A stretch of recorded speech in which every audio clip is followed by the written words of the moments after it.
Legendary rock band Kiss has had fans rocking and rolling all night long for nearly 40 years, but former lead guitarist Ace Frehley says when the makeup came off, sometimes the backstage drama would begin. He writes about that, the band's rise to worldwide fame, his own struggles with drugs and alcohol, and his eventual departure from Kiss in his new book called No Regrets, a rock and roll memoir. Ace, good to have you here. Good morning.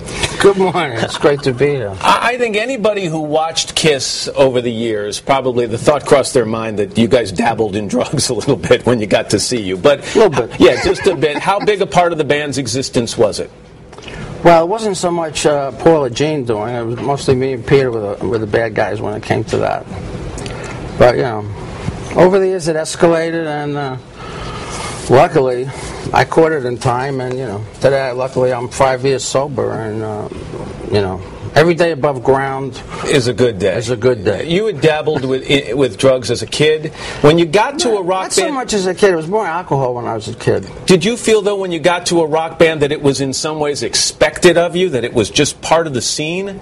Well, it was a big part of the scene. I mean, you got to realize, you know, Studio 54 and that whole scene in Manhattan in the 70s, a lot of people were doing cocaine.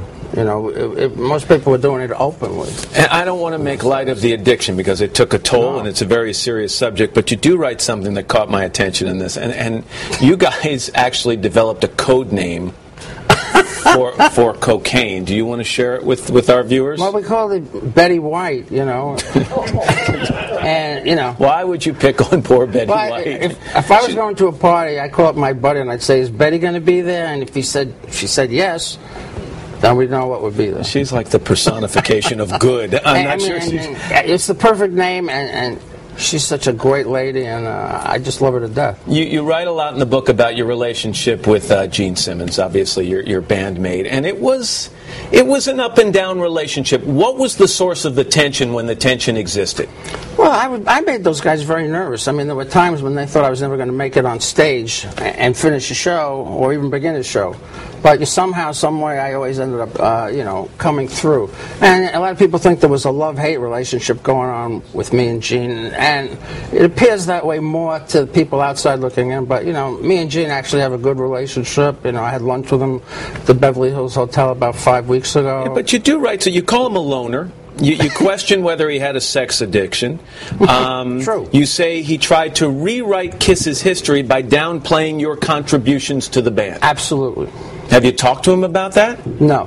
Why not? You had lunch with him a month ago. Yeah, but I wanted to keep it light. I hadn't seen him since we received the VH1 Rock Honors Award. And I just wanted to reestablish communication because it had been 5 years.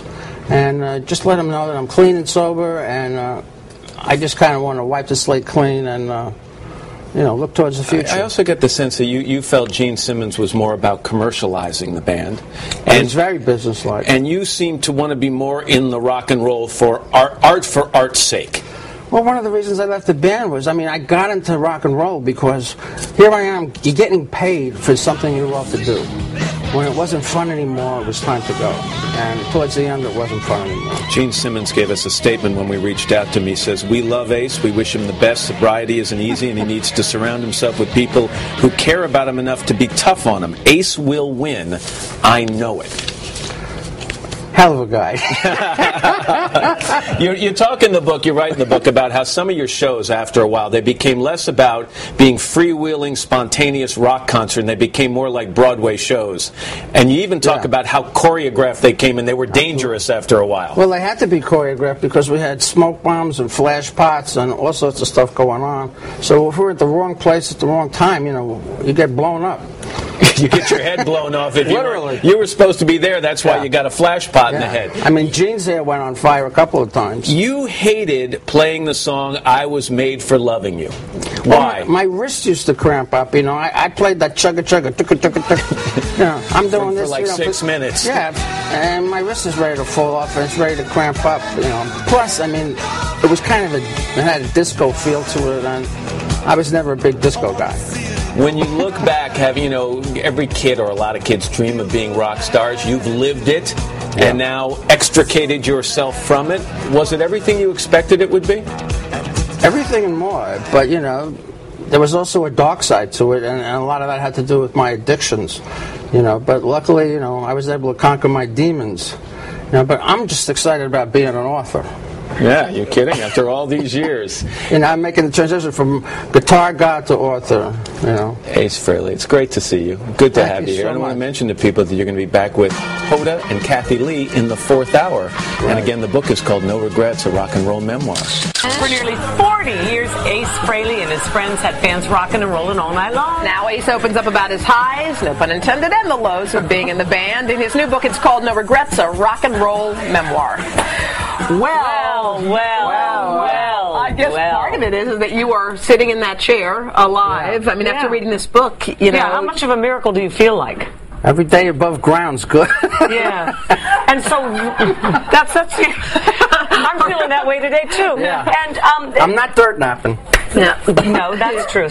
But you surely could have been along this roller coaster ride of yours. Yeah, car accidents, drug overdoses, the whole 9 yards. Right, and then there were the women. Yeah. So that's the nickname Ace. I kind of went easy on that in the book. Did you? Now, what is it? You apparently, since the early days, had a way with the girls, and that's why you got the nickname Ace, didn't you? Yeah, kind of. I don't like to toot my own horn, like Gene does. So we're starting on the G. All right, that's what's been getting all the headlines, of course. Is you come down pretty hard on him, but you said nothing you really haven't said before. Mm-hmm. I don't think anything I said surprised anybody, or What is it about? Why did you guys have the beef? What was the problem with you and We Gene? never really had a beef. People think there's this love-hate thing going on between me and Gene, but I just had lunch with him 5 weeks ago at the Beverly Hills Hotel. We had a great afternoon.